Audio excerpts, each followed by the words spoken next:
lot of people we would meet on the road and stuff. Shit, I met Kendrick in Japan. I met a Snoop Dogg in Australia. So yeah. That's crazy. So what's the so Kendrick, Snoop Dogg, even the Roots, because when things fall apart, that was a gold album. With these people have been selling these huge amount of records. You guys are touring with them. What was the reaction overseas of the fans? Because I think in America we have a very uh, slanted view where so much is sales, whereas Yeah. I think in the rest of the world, from my compared to you, limited travels, but I've been to I think 13 or 14 countries. Wow. They don't look at the sales as much as we do here.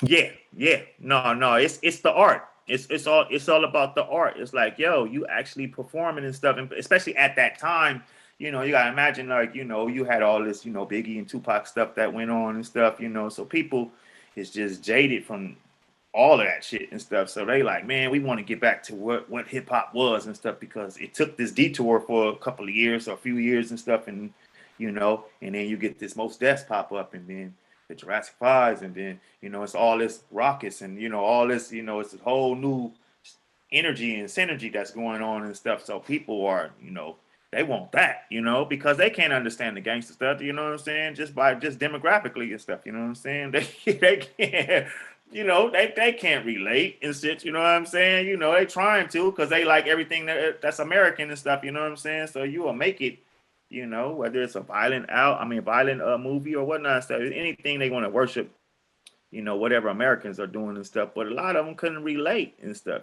So, Jurassic 5 fell right at that time. They're like, yo, I like this. This is what I'm digging. I'm cool with this. It's b-boy, friendly. It was, graffiti friendly. It was, skateboard, it's friendly. It was, BMX bike friendly. It was all of these offshoot things that that's culture driven and stuff. You know what I'm saying? That gangster rap couldn't supply.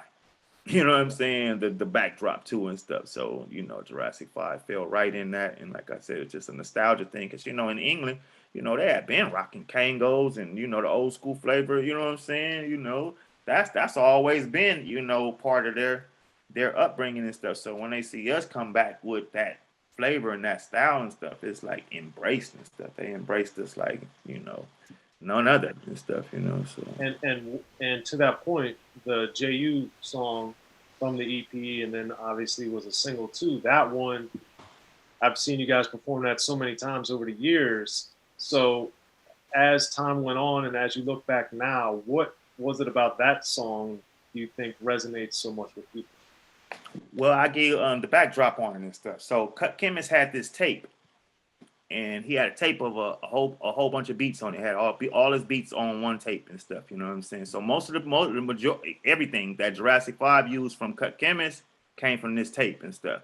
So when he first played the tape, it was a few joints on there that I heard. I was like, yo, that's nice and stuff. So we had just got to a few of them. So one of them was the JU beat. And I'm like, yo, I'm from the hood and stuff. So out of all the stuff that they were sampling, you know, when you sample and stuff, all the music is in one thing. You know what I'm saying? So if it got some bass, you can't turn the bass up and shit because you're turning up everything and stuff. You know what I'm saying? And I'm like, I'm from the hood. You know what I'm saying? People want to hear some bass. You know what I'm saying? I'm like, I'm cool with, a lot of production is cool, but a lot of that shit ain't got no bass. You know what I'm saying? Like, yo, man, like, if we're gonna put something out and stuff, you know what I'm saying? We need something that's, so when I heard that beat, I'm like, yo, that's the closest one that got some bass and nice, you know what I'm saying? And not the flute loop was dope. It was just dope. You know what I'm saying? It was just a dope loop. Like, yo, that's that. So that prompted me that I pushed hard. And I'm like, yo, do you know you had some of my group members that did not want to do that? Really? That's shocking. That's like one of your biggest songs. Yeah, that's yeah, that, yeah. So that's just some other shit. You know what I'm saying? Like I guess I'm just I don't know. I'm just a visionary on that and stuff. You know what I'm saying? As far as beats and stuff, like yo, I know how to pick a beat. Every MC don't know how to pick a beat and stuff. You know what I'm saying? So for me, I do beats too. So you know what I'm saying? I DJ. So I'm already acclimated to this. And I'm like, yo, I know what people gonna like. Right. I already knew that. You know what I'm saying? I'm like, yo, this is gonna be and it did exactly what I thought it was gonna do. And it satisfied me because like I said, it has some bass in it. So I can play it for some of the homies. You know what I'm saying? Like, I don't want to play no corny ass music for your homeboys and stuff. Like, yeah, this is it. Well, in addition to the sampling, given that you guys are from, Charlie's from Chicago, you guys are from different parts of LA, whatever. Right. Was there a musical / cultural / influence thing that was going on at times beyond the bass element, or did it work, pretty well all the time? I mean, some stuff I liked and some stuff I didn't and stuff, you know what I'm saying? Like, not a lot, but for the most part, because I understood what we were doing and stuff, you know what I'm saying? It was more so the theme of what we were doing and staying in that and stuff. But, the part of me like having a record out and stuff, you know what I'm saying? Finally getting to that point and being famous, I want to hear I want to hear my homeboy roll up bumping my shit. You know what I'm saying? Like, that never really happened and stuff. You know what I'm saying? Like, here and there, a couple of records here and there. But for the most part, and these my friends. You know what I'm saying? Like these people that, so where I come from, I want somebody to ride down the street bumping my shit. I'm listening to everybody else shit for years. So when it finally come my time and stuff, I want my shit to, to hit and stuff, So some stuff, if it sounded too corny, I'm gonna express like, yo, bro, that I understand, but that's just corny right there. And still, you know what I'm saying? Like I'm not really with that. Like a song, a Jurassic finished first and stuff. You know what I'm saying? Like I hated that. I hate that song. Not the song, because Charlie and them made the song better and stuff. But when I heard the beat, I'm like, this some corny ass shit. Like, nah, I don't want to rap that. So me and Soup is not on that song because we didn't like that beat. You know what I'm saying? So, so for me, it's like, yo, like I said, wanting to impress, your friends and family outside of, the music stuff, just people where I come from. Like, yo, I want somebody to be rolling down the street listening to my shit. So bass, meant a lot to me, because I knew it meant a lot to people that was in their cars and shit. You know what I'm saying? You ain't got no bass, they not fucking with you. And so like it's cool. Yeah, we like your show. Show dope. Hey, they give it up. Oh, dope and stuff. But so I for me it was a thin line, because yeah, I'm not the only one picking the beat. You know what I'm saying? So it's a group thing and stuff. So you gotta figure out what works and stuff. So yeah. Well, another song off the EP that really worked was the Concrete Schoolyard, and that ended up being on the B side of the improvised single. Yep. For Interscope. Yep. So when after your experience with Blunt, picking any Europe, all these different things that were going on, what made Interscope the right fit? Before you guys did the deal, as you guys were discussing it and looking at different options and things, why Interscope in particular did you make that move? Yeah, because we had a lot of offers from a lot of different places and stuff. Big up to Paul Stewart and stuff. He was trying to get us over there at Virgin and stuff. But Charlie ended up signing with Ozo Motley before Jurassic 5 signed, and Ozo Motley was distributed by way of I forget what label they was on, but it was distributed through Interscope and stuff.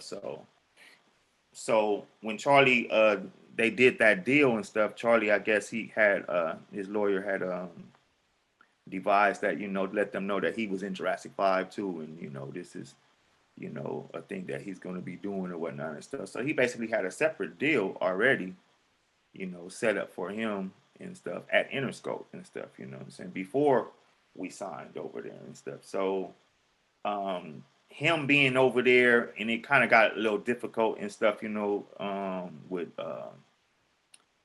as far as who you with, what I'm saying, like what you rolling with and stuff, what I'm saying. So he him having that deal over there, was like, man, you know, in order to make this thing work easier and stuff, we probably need to just go over to Interscope and stuff, you know, and so we can marry this. So because of Charlie, we signed with Interscope solely because of that, nothing else at all and stuff. You know what I'm saying? And then, you know, as additives and stuff, you know, they was cool with us and stuff. You know what I'm saying? Tom Wally and Jimmy Iovine. We didn't really know Jimmy at this time and stuff, but you know, they all were in a meeting Ted Fields and stuff. You know what I'm saying? So they, you know, coaxing us, hey, come on over here and stuff. You know what I'm saying? This, that, and the other. So you know, and then they let us do what we wanted to do and stuff. We never had a problem with them saying, "Oh no, we don't want this record. Go make another record. We need a single. This, that, and the other and stuff." It was never none of that and stuff. And we never got forced to not do what we were doing and stuff. You know what I'm saying? Well, that to me was refreshing and impressive from the EP in the quality control, because it just seemed like a continuation. As you're well aware, a lot of groups, like you said for yourself personally, a lot of people flip up a little bit when they get that big deal, or they kind of change a little bit of what they do. But I never got the sense you did. Right. So, what were they telling you? Just do your own thing? Like they encourage you, or they just didn't say anything? Like what? They didn't even say anything and stuff, because the first album, Tom Wally was over there and stuff. So we got 3 videos, had 3 singles. You know what I'm saying? It was just all love. Second album, Tom Wally left, and shit changed. You know what I'm saying? Like it wasn't even like they were forcing us or nothing like that and stuff. It was just, you know, a few things happened and stuff. You know what I'm saying? That, you know, one of my group members was talking shit about Jimmy Iovine. Well, that's never a good thing. Yeah, so, you know, blackballed us. We were blackballed the whole time and didn't know it. Our saving grace is that we had a booking agent and stuff, and we never took tour support. So, you know, we didn't depend on Interscope to do no touring. All the tours we did, we already had. Whether we was going out with Fiona Apple, whether we was going on, you know, Lollapalooza, whether we was going on, you know what I'm saying, Smoking Grooves, all of the tours that we did and stuff, you know what I'm saying, was already us. It had nothing to do with Interscope at all. No touring, and that's where our strong point was and stuff. So, but we didn't know we were, you know, blackballed is what I'm saying and stuff. You know what I'm saying? So we had, in between that time, like I said, one of my group members said some shit about Jimmy Iovine. I ain't gonna even say the name, but one of them said some shit, and Jimmy went the fuck off. He was he was like, "I'll snatch y'all shit off the shelf right now." This is just before Power and Numbers is finna come out. Oh wow. And he like, "Yo, what the fuck? Who the fuck you think you're?" But literally, he's saying this to my manager at the time and stuff. You know what I'm saying? Like, the fuck, you know? Whoop. And none of us knew this guy did this interview. Wow. You know what I'm saying? So this is all, you know, like come to us like, "Yo, what the fuck? Like, what is this?" Like, you know, he didn't say something. Jimmy is like willing to snatch the thing off. Ooh. So after that happened and stuff, you know, What's Golden video was already shot, everything. So that had to come out and stuff. You know what I'm saying? That was just definitely gonna come out. That's the only video for that album. Well, I was always curious as to why it didn't get more push. Now, man, that was our best album.